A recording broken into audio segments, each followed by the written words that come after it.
Hello friends, it's Librarian Leslie from the Anacortes Public Library, and I am here to introduce our latest STEAM kit that is literally rolling out in the next week or so. Backward, forward, so we can play.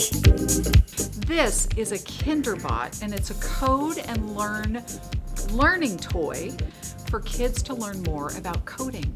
And I hope that you've been checking out some of our STEAM kits. We are almost up to 30 thanks to our grant from the HollyFrontier Puget Sound Refinery, and this is the latest one.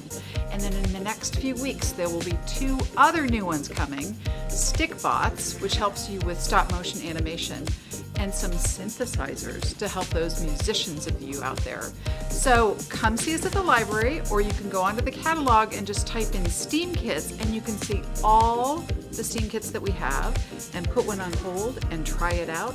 It's a 2-week checkout, and again, we want to thank our awesome friends at the HollyFrontier Puget Sound Refinery for the wonderful gift making all of this possible to all of you. Have fun learning.